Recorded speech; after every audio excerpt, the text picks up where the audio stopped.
Part 1, Understanding the Habit-Forming Mind, How Habits Are Formed and What We Can Do. If you're like most healthcare professionals, you constantly see patients who are victims of their own behaviors and bad habits.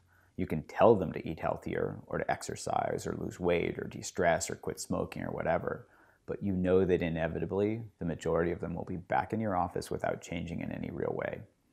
In fact, many of them will be even unhealthier, trapped in the same negative behavior patterns. But if they know that bad habits are just that, bad for them, why can't they, or we, just stop that behavior?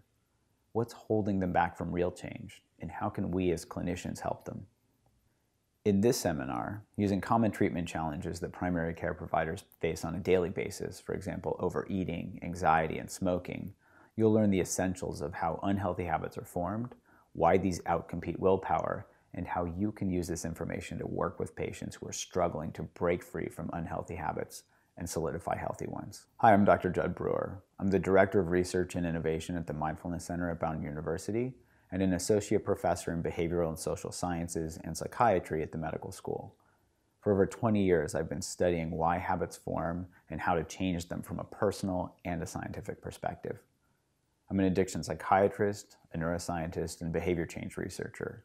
My focus is very pragmatic, and because I see the challenges and limitations of current medical treatments for habit change every day in my clinic, all of my research is geared toward discoveries that are actionable in primary care settings. Let's get started. When I was in my third year of medical school, doing my primary care clinical rotations and trying to figure out what type of doctor I wanted to be, I was struck by how, and I swear it was at least half of our clinic patients, they were all there because of psychiatric reasons. Tons of folks with anxiety, and even more who struggle with overeating, smoking, drinking more than they should, and so on. The family medicine doc I was working with used to joke that he was more an unlicensed psychiatrist than a family medicine doc, because that's how he spent most of his day. Can you relate? Using anxiety as an example, at any given time, 20% of us are struggling with some level of anxiety. According to a report published in the American Journal of Managed Care, over half the U.S. expenditures on drugs for mental health are attributable to anxiety treatment, and those with anxiety are 56% more likely to be a frequent user of medical services in general. And I don't need to remind you that smoking is the #1 cause of preventable morbidity and mortality in the U.S., or how we're in the middle of an obesity epidemic. That doc that I mentioned a minute ago was doing the best that he could to help his patients. He even recognized that the root of their medical conditions was behavioral, but he didn't have the right tools or training to help his patients overcome these repetitive, harmful behaviors, what I think of as everyday addictions. I'm guessing you know what I'm talking about. You may not see patients addicted to opioids or cocaine, but almost everyone has negative behaviors that they and you know are bad for them, but they're unable to stop, no matter how often or how forcefully you tell them. For some people, that may be tobacco products or vaping. It could be food or overeating or too much time on social media. For others, the self-destructive habits could be more mental than physical, like patterns of anger and endless worry. And all of these have negative impacts on our mental health, well-being, and relationships. The doctor that I was working with as a medical student didn't need to train to be a psychiatrist per se in order to better help his patients. He just needed to know some fundamentals of how habits are formed. And to be fair, very little of this was known 20 years ago, so I didn't even get this kind of training as a psychiatrist. But a lot has changed in the past few decades, and in the rest of this seminar, I'm going to give you a concise and actionable course based on research and clinical studies that my and many other labs have done to fill in the gaps, so you can get what you've missed out on or wasn't even known at the time. Think of this course as a psych consult for you and your patients. Okay, let's start with how habits are formed in the brain. This learning process goes by several names: operant conditioning, reinforcement learning, or the one I'll use here, which is reward-based learning. From the sea slug up to our ancestors and us, this process actually evolved to help us survive. It basically goes like this.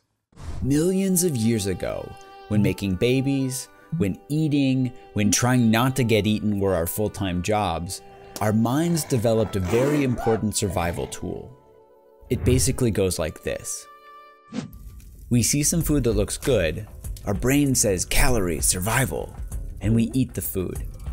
It tastes good, and as a reward, our brain tells us we actually feel good.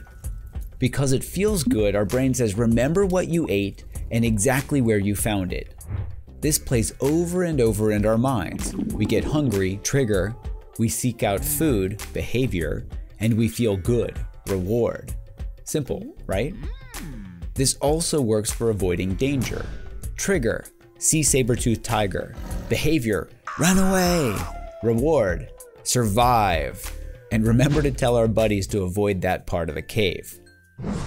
Fast forward a few million years to now, when food is not hard to find, but there are a ton of things that make us feel bad. Anything from our job, to our relationships, to our social status.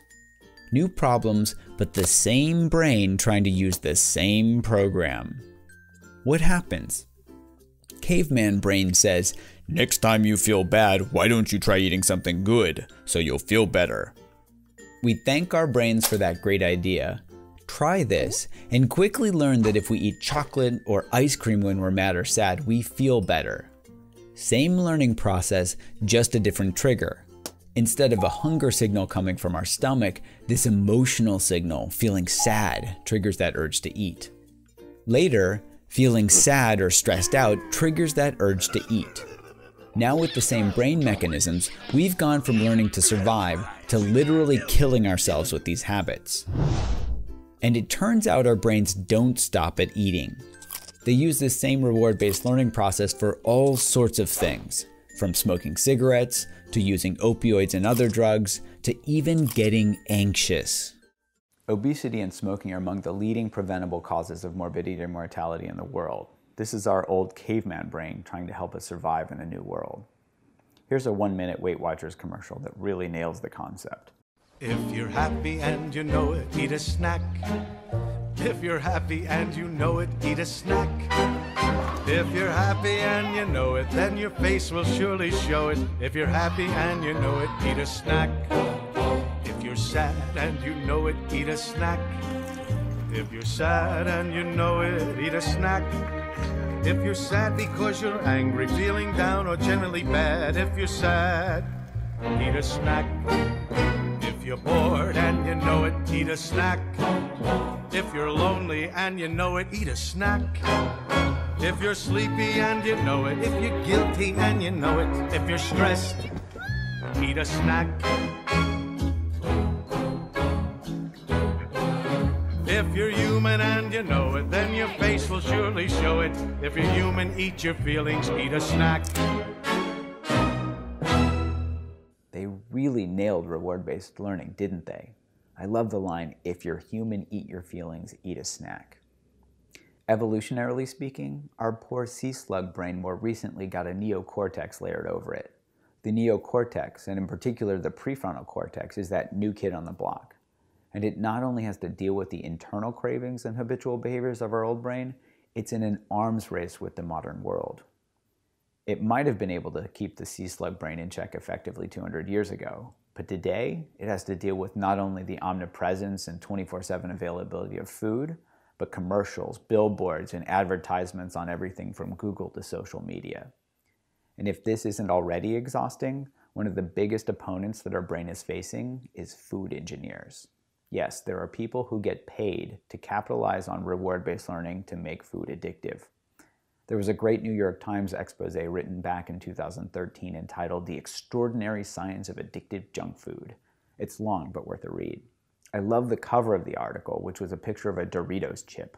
My favorite peer-reviewed journal, The Onion, once had a headline that read, "Doritos celebrates its 1 millionth ingredient."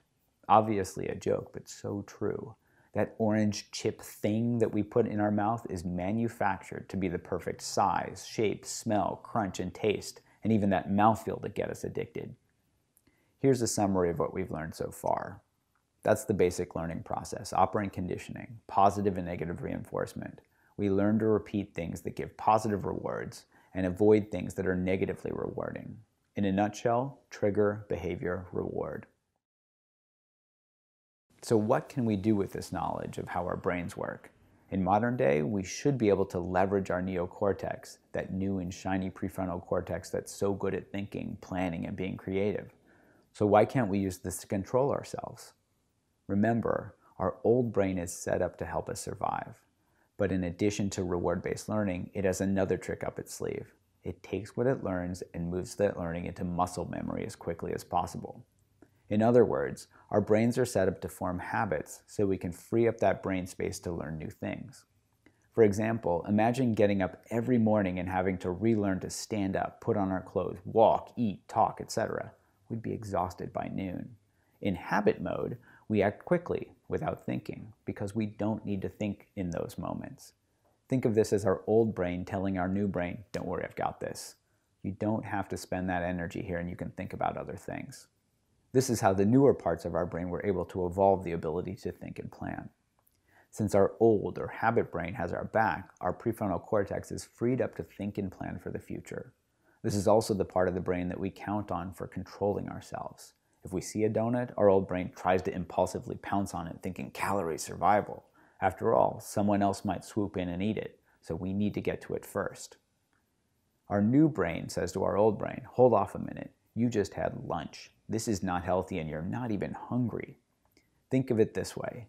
Our prefrontal cortex is that rational voice that helps us hold off and eat our vegetables before we have dessert. With that brain background, let's talk about traditional anti-habit strategies. The first and most popular is willpower, good old-fashioned stick-to-itness. Your newer brain telling your older brain to take a hike and ordering the salad instead of the hamburger. There are tons of books written about how to build the mental willpower muscle, and many of them are worth a read. We all learned this ad nauseum in our medical training when it comes to weight loss. At the end of the day, make sure calories out is greater than calories in. Willpower is logical. You can't argue with burning more calories than you consume. But there are two big caveats to implementing it in real life. First, recent research is calling into question some of the early studies on willpower, some showing that willpower is genetically endowed for a lucky subset, and others being as bold as suggesting that it is more of a myth. Other studies have found that people who exerted more self-control were not more successful in accomplishing their goals. On top of that, the more effort they put in, the more depleted they felt. Buckling down, gritting our teeth, and forcing ourselves to just do it might actually be counterproductive, helping out in the short term, but not working in the long term when it really counts. As in, being really strict about your New Year's resolutions in January might make them harder to stick to in February.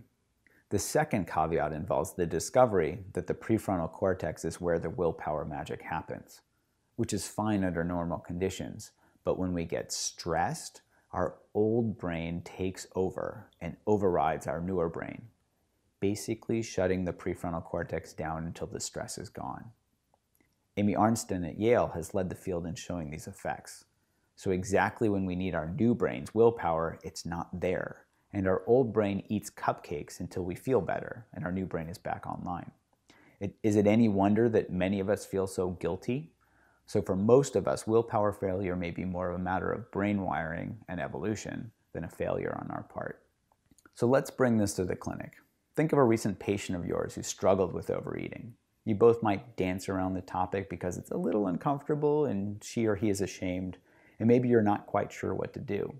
You've already gone over their diet with them and perhaps given advice around cutting out sugar-sweetened beverages the last time they came in. You ask how it's going and they say they've tried it for a few days but weren't able to keep it up. It was so hard, and stress at home and being really busy at work made it impossible to keep going with that plan.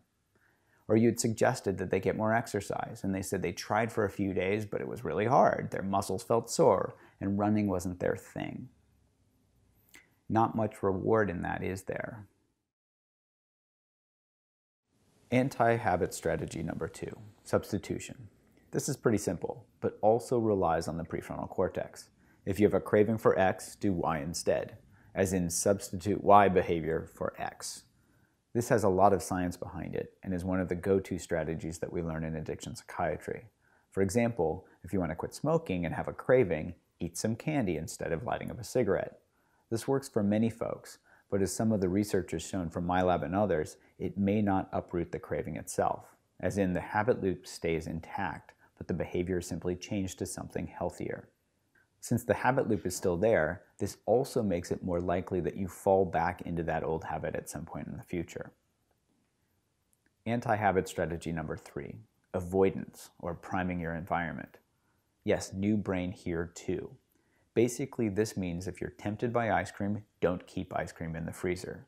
That sounds pretty straightforward, and I bet we can all relate to this ourselves.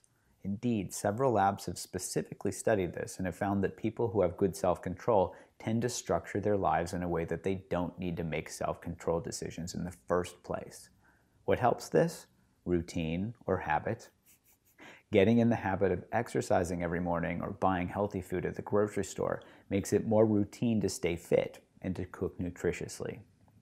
Can you see how all of these fit together? You probably already know from your own experience why we can't simply change a habit by saying stop smoking and magically quit, or just kick McDonald's to the curb and start only eating a whole food, plant-based diet. It simply doesn't work that way. And now you know why. Reward-based learning wins over the prefrontal cortex.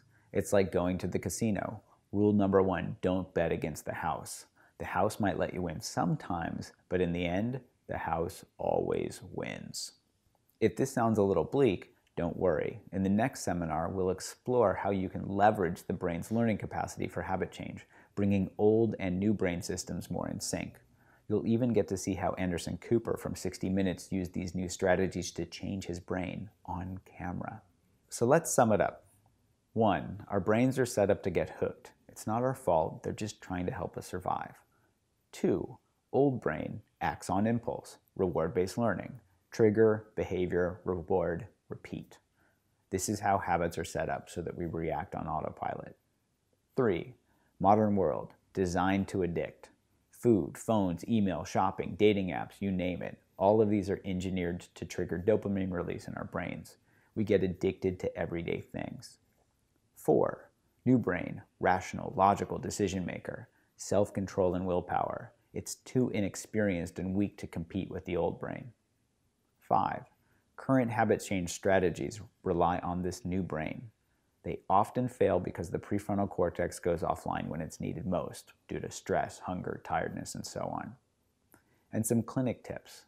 If you're struggling to help your patient or client lose weight or quit smoking or whatever, you can try these. Number 1, now that you understand the habit loop, map it out with your patient. This will help you make sure you're getting a correct history or story of their struggle. You'll be able to identify barriers to change, and you'll be able to empathize with her or him. It only takes 2 minutes, and you can usually bill this as patient education. We'll talk about why awareness of the habit loop itself can have a big effect in the next seminar. Number 2, don't blame the victim. They'll feel worse. Just because you might have the willpower for exercise or to eat right doesn't mean that everyone else does. They have different genes, a different environment, and different stressors than you do. Number 3, do give stress reduction resources, for example, mindfulness. These help people keep their prefrontal cortex online. I'll talk more about these and how to harness the power of reward-based learning itself for habit change in the next seminar. And in the next seminar, I'll also show you how my lab has discovered some of the mechanisms of how mindfulness directly targets the habit loop, both from a brain and behavior perspective. You'll learn about some of the clinical trials that we did at Yale that showed 5 times more efficacy than gold standard treatment for smoking cessation. And we even had some studies that showed reduced craving-related eating in obese and overweight individuals using an app-based delivery platform. Tune in to learn more. I'm Dr. Judd Brewer, and I'll see you next time.